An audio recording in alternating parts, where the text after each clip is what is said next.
according to the amended agenda, is item C, buckthorn removal volunteer program from Ellen Vancouver. Welcome. Thank you very much, Mr. Chairperson. I'm going to give a summary of the entire year 2018. We, amazingly, and there was no activity in January, February, March, but in 9 months, we, meaning Brenda Longworth and I, put in 290 hours. And had fun doing it. There was also all on the bike trail.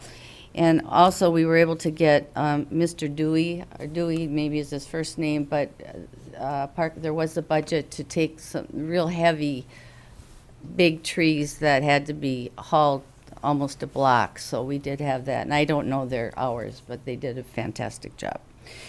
I no longer answer to Tom, I answer to Ryan Wire, and we've formed a nice relationship, mostly by phone. So, the highlights of the year, actually, there was a lot on private property. I did make 2 house calls that people emailed me and had me come and help them and tell them a few things. I taught 2 classes at the junior high. That was the second time I've been asked.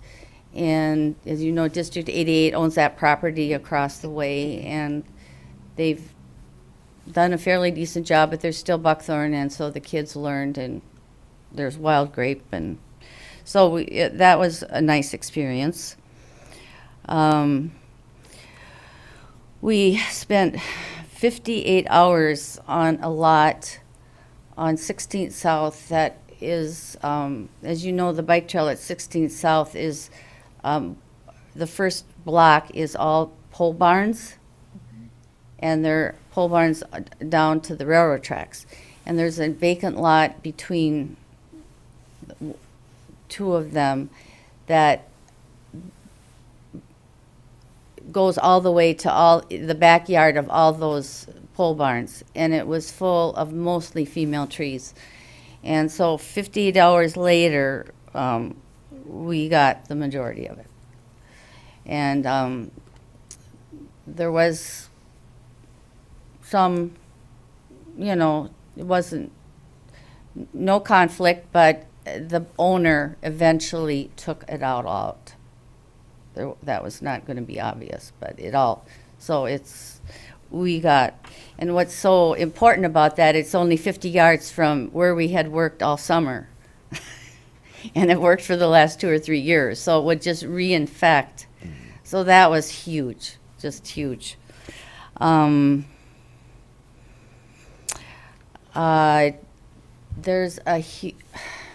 and this kind of is interesting because I read in the paper that a new park has been approved up on Cottonwood Street, or that new development, Just to look into it. to look into it. To research it. Nothing has been Nothing is, approved. or well, adopted. there is 2 pieces of property right next to each other, and that property line is just full, again, of female buckthorn. And so, for whatever reason, the owner was unable to see through removing it. And then I was told that those 2 pieces, then there's a house that's vacant right next door that would be one potential site for a park.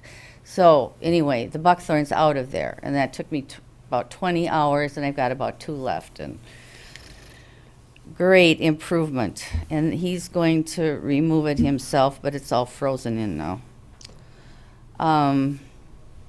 We lost our garlic mustard advocate, which is not really good due to health problems. We have not been able to get STS for 2 years, but they're coming and working with Brenda and I on Saturday. So Ryan had to hang up, but there's some hope of maybe getting Dewey too. I've been looking for someone that could work during school hours, during the day, but, so if anybody knows anyone that would be a good work partner, I would like, that would be nice. We worked after school, at when school started, but around October 28th, there wasn't enough daylight to, start working after school. And the east side of the trail is still problematic because it's full of buckthorn, and the owner will not remove it, nor will he allow us to. And Tom has, I don't know if you've talked to him yet, or, I don't have an update on that possibility. it'd be nice if the city could acquire that stretch of land, which is unusable for anything else. Which is unusable for nothing, so, because it does, there's berries over there, and they are gonna jump right over. So, anyway. It's on the to-do list and trying to make contact. Okay, any questions, any suggestions, any? Mr. Vice Chair, Ellen, did you have any luck getting that piece out of the railroad right away? I know we had talked about access, that buckthorn in the railroad right away by Mueller Park. Yes, I did report on that the last time I was here, and they kind of nuked it with something, didn't get the whole okay. thing, but Lisa was the one who, I just Great. haven't been down in that. Okay, thank you. Yeah, and we'd like to get the final primary clean out of buckthorn, because my goal is to have New Ulm buckthorn free. And we're really, I see it, people are taking it out of the park, in their backyards. I see people, I think that area I took a lot out of that Summit, Garden Street, but I think the people there are taking it out, so, I don't know, I think we've done a great job, and, I see, there's a lot less buckthorn in New Ulm, and people come by and say, oh, you'll never get rid of it all. Well, we sure have a whole lot less than we used to have. So, thank you. Yeah, thank you. Ellen, I have a question, Ellen, before Yeah. you leave. Have you had a chance to utilize the new saw? Oh, yes, the new that was, tool? actually, I had that on the agenda. Tom was able to purchase, he doesn't want Brenda to use a chainsaw, but a reciprocating saw. And I actually got that idea from a friend of mine who lives on Highland and takes it out with a little reciprocating saw in her backyard. So we got one. We were told that we were given 2 blades. We bought 2 blades. And after Brenda had worked an hour the other day, it broke. So I talked to DeWalt today. I got a really nice lady, and she went and talked to other people, and she said, I'm going to send you a replacement, and the one that we think will be better and be able to tolerate. And Brenda liked it, and she thought she was much more efficient.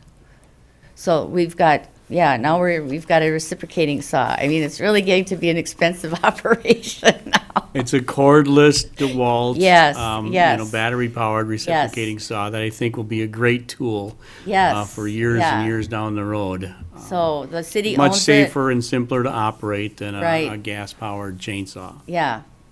Well, I have a battery-operated one. No more gasoline. No more cords. But it's mine. But we put all the tags, Tom gave us tags, and all the property of City of New Ulm, and Brenda will be very careful with it, and so. Well, Ellen, thank you very much for Oh, all your you're hard welcome. work. It's been fantastic that you and Brenda have done a lot of great work. Thank you. Well, it's fun. Bye. Looking Thank forward you. to keeping it up. Not retiring yet. Let's go back to the old order of the old business. Item A, city tree reimbursement programs. City Engineer Kaler. Thank you, Mr. Vice Chair. You have a spreadsheet right after your meeting minutes from the last meeting down toward the center middle, you've got total trees. This is a summary of 2018. We had 28 trees planted at a total cost of approximately $4,900 and a total reimbursement of $3,076. So it was kind of an average year. The next meeting, I can bring a summary of, say, the last 10 or 11 years. We'll put that together, and you can kind of see, what species has been planted and how many each year and how they averaged. And then moving into the budget for 2018, at the very bottom shows the 2018 budget of $6,000. There was a 2017 carryover of $1,330. Out of that, $7,330, the total expense was just under $53. So you've still got $2,072 as an unused balance from 2018. There may be a few miscellaneous expenses that pop up. I don't know if we ever got the home show booth totaled out, but we'll look into that. So I would assume that when the city council or the finance director requests carryovers, you'd like us to ask to have that carried over for this year. Do we need a motion on that? Yeah, that would be helpful, yes. So Whatever unused balance there is. I will offer that motion. Okay, I'll second it.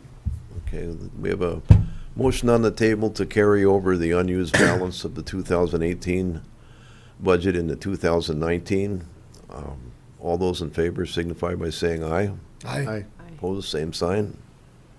And then for the 2019 budget, the request was for $6,000. It was a little bit of a different distribution because we didn't have the Green Corps member.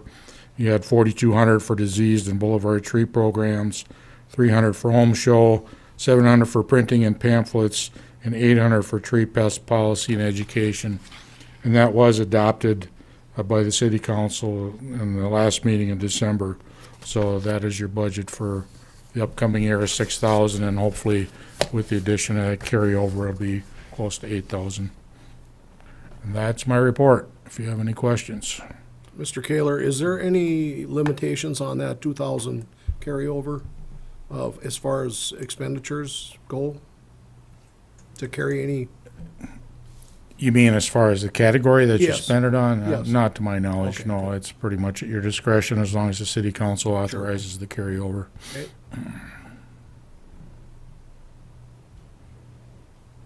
Okay, item B, PUC tree reimbursement programs.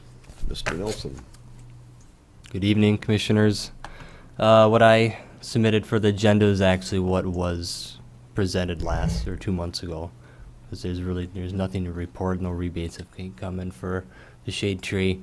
So just to kind of do a recap of what was last said, same budget as the last numerous years, $3,000 budget for the shade tree program. We did exceed our budget, which is not, with the way my programs work, is not a big deal, really. And we rebated 51 trees throughout the year. I guess the only new thing I can discuss is that the electrical department is doing, excuse me, tree removal and tree trimming below power lines, and I've asked them, they've been doing a good job notifying residents that they are eligible for a rebate to replace that tree if it's a nuisance underneath the power line. So they've been advertising that, so hopefully we'll get some more trees coming in when it starts up again.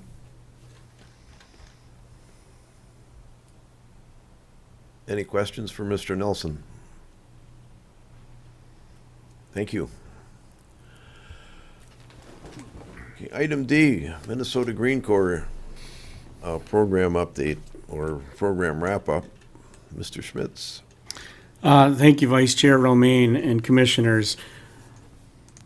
You have had the Minnesota Green Corps participant Shane O'Merce's final report for some time now. It's on the city website through the Tree Commission agenda packet area. And so I still feel it's important for you to continually review that and determine what elements, components, or initiatives you want to focus on in the short term versus the long term. So not necessarily any action necessary from my point of view related to that. We did get the trees that were in the gravel bed in the ground this past autumn. And then just a reminder that we were not awarded the DNR grant for emerald ash borer reduction this past year. So I have nothing else in particular to add to this section of the agenda. Questions for Mr. Schmitz? I have one. Regarding the gravel bed trees, is the plan to use those trees up in the next year? Or carry them as you need them to replace trees in city park land? You mean as far as the gravel bed going forward? Yeah. I mean, we get bare root trees in the spring, we put Right. them in the gravel bed all Yeah. summer, and we plant them in the autumn. And we would, the Park and Recreation Department plans to do that again in There are no- 2019. You're not carrying any trees over winter in the gravel bed? No, they Okay. would not My survive. misunderstanding. Yeah, they would not survive, is my understanding. Okay, thank you.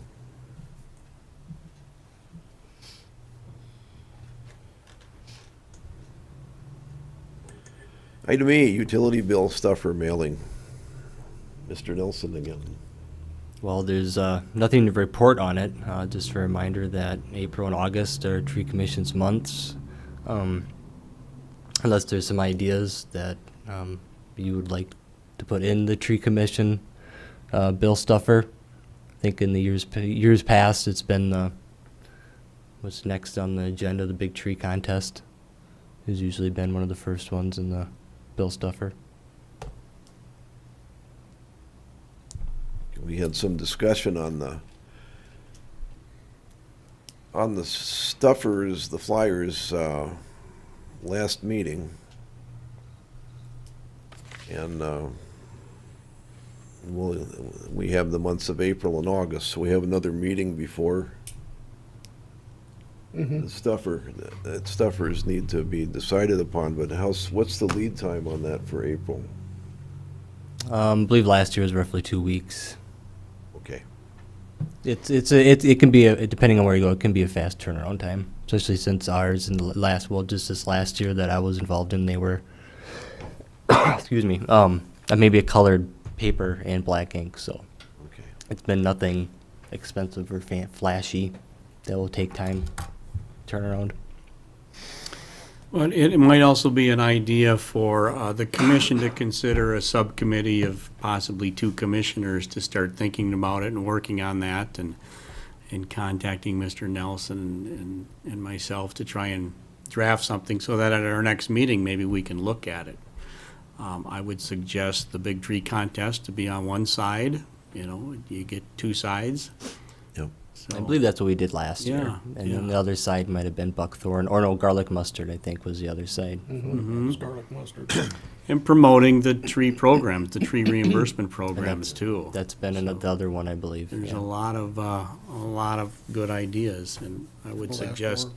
working towards that, in the next month or so. So it's, Is there any interest among the board members for a couple people who'd like to serve on that subcommittee? I could do that.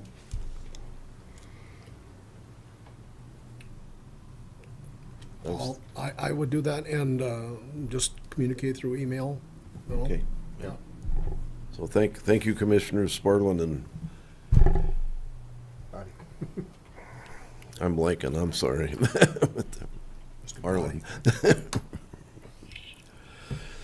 Okay, item I'm looking at old business, I apologize. It is old business, okay. The, item F, Big Tree Contest for 2019. We had some discussion at the last meeting about possible species for the Big Tree Contest. And we decided on catalpa. So, okay, Yep. all right. well, it wasn't Wait. decided. You can look at the No. minutes. No, we No, it we was actually in- tabled it. There was no second. Oh, it We did. tabled it till this meeting, Okay, but we should decide at this meeting. all right. So a motion was made at the last meeting for Catalpa. Is anybody interested in bringing that motion forward again? I'll make the motion that we use Capelta for the Okay. tree. Is there a second? I'll second that. Okay. We have a motion on the floor that the species for the big tree contest this year will be Catalpa. All those in favor of the motion signify by saying aye. Aye. Aye. Aye. Opposed, same sign. Catalpa it is. Thank you.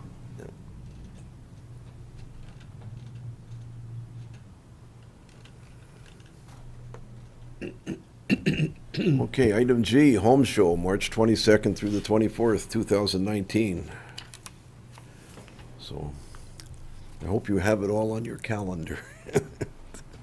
It might also be an idea to ask a commissioner to, try to set up a schedule to try to book people into the booth. What are the hours of the Home Show? Do you know yet? It's Friday afternoon, all day Saturday, and most of the day Sunday. I can get the details.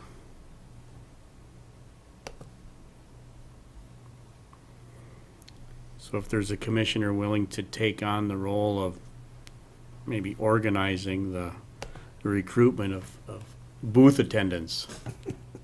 I'd be willing to do that. You willing to do that, Lisa? Yes. Okay, thank you.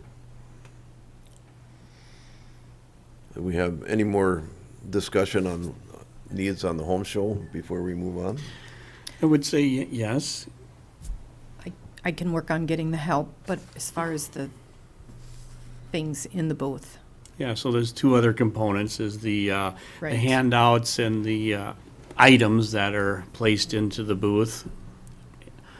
And then secondarily, the potential of seminars. You know, occasionally there's a tree topic seminar.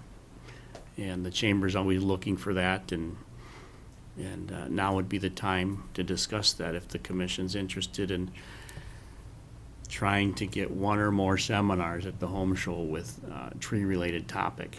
And it wouldn't have to be that a commissioner could give the talk, or a group of commissioners, or commissioners and staff, or, soliciting an outside expert to come in and do one or more presentations. Because I know the chamber will be booking those up before our next meeting. And this, I would remind all of us that this is an advisory committee to the city council, and not the agency that should be spearheading urban forestry in the city. So I don't know that it's, unless somebody is willing to do this, I don't know that it's an actual duty of the advisory committee to be putting on seminars at the Home Show. So I don't know if there's any discussion that we need to have about, I concur with that. pardon me? I concur with that. Yeah. This, the expectation that we staff the booth is enough, I think, for the Home Show. Certainly, but if there is one or more topics that you would like to see possibly presented, you could suggest that, and then, somebody could research the possibility of having a seminar like that conducted. Whether it's a commissioner or staff or, consultant.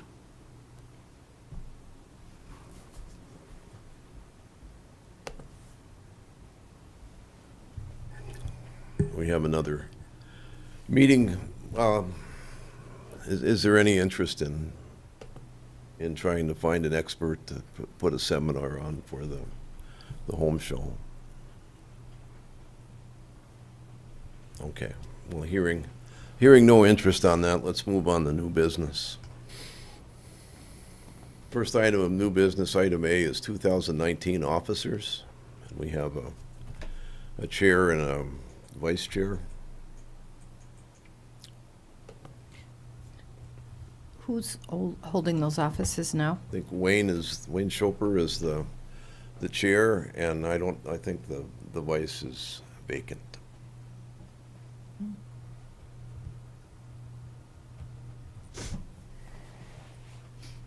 So I would, I guess, open this to nominations for chair for 2019. I would nominate Wayne again for the chair. Okay, I would second that nomination. all right. Are there any other nominations? I would nominate Tom Romaine for chair. I appreciate the sentiment, but I would prefer not to be the chair. All right. Are there any other nominations? Mr. Chair, I got to do it 3 times. Are there any other nominations? Okay. I would be willing to entertain a white ballot for Mr. Schoper.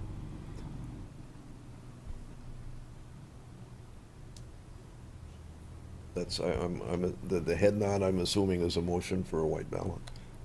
the head nod is for the motion for a white ballot. Okay, is there a second?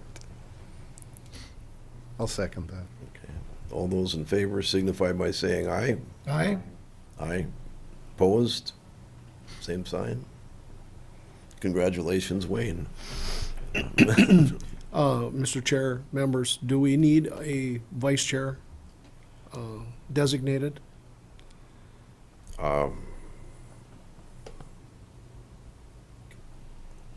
Considering the fact that we've had to have somebody else chair the meetings in the absence of the chair, it might be a good thing to have a vice chair who's prepared, at least mentally prepared to conduct the meetings in case that the chair is not able to attend. So are there any nominations for vice chair? Tom, would you be interested in nomination for vice chair? Pardon me? Would you be interested in the I nomination? would serve as vice chair. Okay, I would nominate you for that. Okay. That's, There's a motion and a second? I second. Okay. Any other nominations? Any other nominations? Any other nominations? Okay, is there somebody willing to make a motion to, I will make a motion for a white ballot. well, okay, second? I'll second that. Okay. All those in favor of the unanimous nominations for vice chair signify by saying aye. Aye? Aye. Aye. Opposed? Same sign. Thank you, Mr. Vice Chair. Motion carries. Thank you. Okay, item B, discussion on the implementation of the Emerald Ash Borer plan. That there's 3 sub-items in there. The first one is to use the tree inventory to identify hazard and defective ash trees on city lands and boulevards to start removing them in preparation for when the Emerald Ash Borer arrives in New Ulm. It's within 45 to 50 miles to the north and the south at this point. The recommendation from the Department of Agriculture is that there's no recommendation as to when hazard trees would be removed, but they recommend that you wait until the Emerald Ash Borer is about 10 miles away before you pre-treat ash trees, if you're interested in pre-treating them to prevent an infestation with Emerald Ash Borer. So, is Park and Rec kind of the curator of the tree inventory at this point, now that we don't have a Green Corps worker? Well, the tree inventory is housed in the GIS system of Okay. the city. And it would be available for any department or the commission to have, I think, access to or use of. The Park and Recreation Department certainly is responsible for the trees on park property, so to parklands, yes. speak, and park boulevards, I would say also. So yeah, but the Park and Rec Department is we're planning to remove hazardous or dangerous or diseased or dead, dying ash trees in parks and park boulevards. Okay. Mr. Chair, members, I also am concerned with private property with regards to emerald ash borer. So what I think we can discuss is possibly using some of the funds from the carryover to include in the stuffer this spring. And I know I'm kind of getting ahead of things here, but I'd just like to have that discussion, that we would have that for people, private property owners in the city, to be able to recognize if they have an ash tree to start with, what an ash tree is and looks like on their property, and what the signs of the disease are, and or if the tree is sick with native ash borer or weakened in any way, that could be included in that educational mailing that we do this spring as part of number one under new business. It goes hand in hand. I mean, it's just like Ms. Vencura was talking, if there's female buckthorn berries here and you've been working to remove them over here 100 yards away, what's the point? So we need a cohesive approach to this from private property owners, not just city land and that. And this is a great first step, but I think we really need to do both at the same time. And so that is what I'm saying. Some of those funds that were carried over, maybe that can be used to beef up whatever approach we have, getting it on the city's website, any social media that we can do to get people to identify what an ash tree is, and then move forward with how they see a vulnerable tree on their property, and notifying all of the people that have tree removal equipment that we're doing this at the same time, that they may get calls, and some of those things. So to cover that comprehensively and do that in a cohesive way going forward.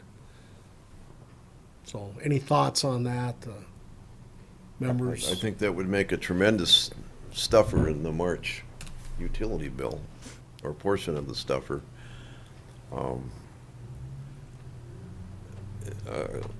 Regarding, I have a question for Mr. Nelson or City Engineer Kaler on the use of the diseased tree reimbursements, or is that limited to boulevard trees in the city, or?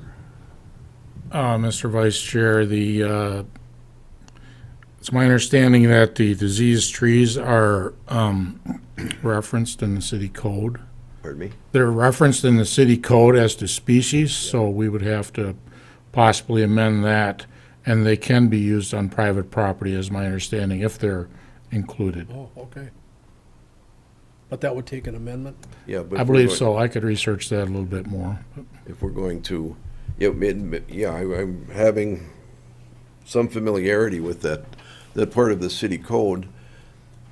It sort of addresses things have been, a tree that has already started to succumb Elm, to the oak, disease. some of those things. Well, it was broadened Yeah. to include the Department of Agriculture's So pest. we can look at that again for you. Yep.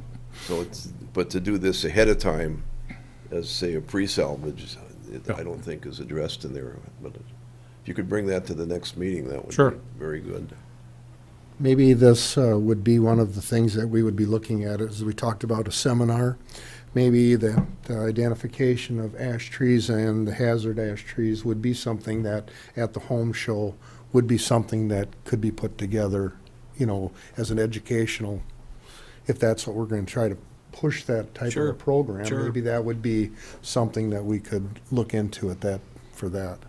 Mr. Chair, that brings up the point that we could I know that we weren't champing at the bit to have a seminar at the home show, but if we could lean on our community partners at the Minnesota Department of Natural Resources to get a specialist from there to come in and take some time out of his busy schedule to do that, I think that would fall under his job responsibilities and would serve us well for the home show, you know? At this point, the Department of Natural Resources has one forester to cover the entire southern region 4, so that is a very busy position at this point. Well, I understand that, but I think if we get to him early enough to ask if, you know, these dates could be set aside as something, and I know the forester fairly well. I'll ask him if he can fit that into his schedule. do that, would you? May I make a comment regarding the home show? Something you could do is contact the chamber, because they are, you know, that they put this on and they're looking for speakers. They contacted me last year to see if there was anybody I could find for them on regarding renewable energy, solar, and I gave them some contact information, and they contacted them and actually had someone set up. It didn't come out of my budget or my Energy Awareness Commission funds. So looking for, they might be able to help with that. Excellent. Super.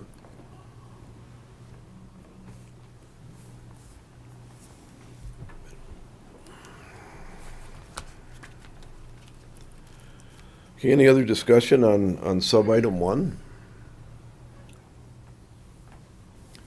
Okay, let's move on to sub-item 2, and we had some earlier discussion about that before we went live, so did you want to address that? Mr. Vice Chair, I guess the agenda suggests that I was going to give an update on results of canvassing city departments. I had talked to an employee in my department about how many hours he tends to spend on these type of tree activities, but I hadn't talked to Mr. Curry from the street department or Mr. Nelson from the PUC, so I'll have to contact them and report back to you at the next meeting if that'll work for you. Any questions? Thank you. And then the General Tree Commission initiatives and responsibilities was sub-item 3.